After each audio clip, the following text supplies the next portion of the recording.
সবার আগে খবর পেতে চোখ রাখুন লোকালয় বার্তা, সত্যের সাথে ন্যায়ের পথে। জাতীয় সমাবেশ সফল করার লক্ষ্যে বোচাগঞ্জ উপজেলা জামায়াতের মোটরসাইকেল শোডাউন। মোহাম্মদ আসাদ আলী, বোচাগঞ্জ, দিনাজপুর প্রতিনিধি।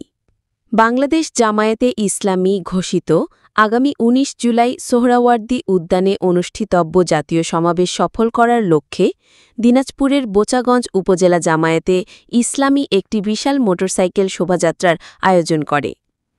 বৃহস্পতিবার ১৭ জুলাই আসরের নামাজের পর সেতাবগঞ্জ কামিল মাদ্রাসা প্রাঙ্গণ থেকে শোভাযাত্রাটি যাত্রা শুরু করে। পরে সেতাবগঞ্জ পৌরসভার বিভিন্ন গুরুত্বপূর্ণ সড়ক প্রদক্ষিণ করে পুনরায় কামিল মাদ্রাসায় এসে শেষ হয়।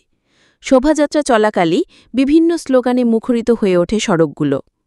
শোভাযাত্রায় উপস্থিত ছিলেন বোচাগঞ্জ উপজেলা জামায়াতের আমির মাওলানা আমিনুল হক, উপজেলা জামায়াতের সেক্রেটারি মাহবুব আলম, পৌর জামায়াতের আমির মাসুম বিল্লাহ সহ উপজেলা, পৌরসভা ও ইউনিয়ন শাখার নেতাকর্মীরা। নেতারা বলেন, এই সমাবেশের মাধ্যমে ৭ দফা দাবিতে জাতিকে একটি নিরপেক্ষ নির্বাচনের জন্য জাগ্রত করা হবে এবং জামায়াতে ইসলামীর রাজনৈতিক অধিকার প্রতিষ্ঠার আহ্বান জানানো হবে।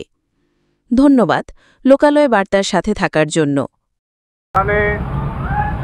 ৭ দফা দাবি আদায়ের লক্ষ্যে জাতীয় সমাবেশ অনুষ্ঠিত হতে যাচ্ছে। সেই সমাবেশকে সফল করার জন্য আজকে আমরা সেতাবগঞ্জে একটি মোটরসাইকেল র্যালি আমরা করতেছি। এক্ষুনি আমাদের মোটরসাইকেল র্যালি বের হবে। আপনাদেরকে সহযোগিতার আহ্বান জানিয়ে আমি আমার কথা শেষ করতেছি। আসসালামু আলাইকুম।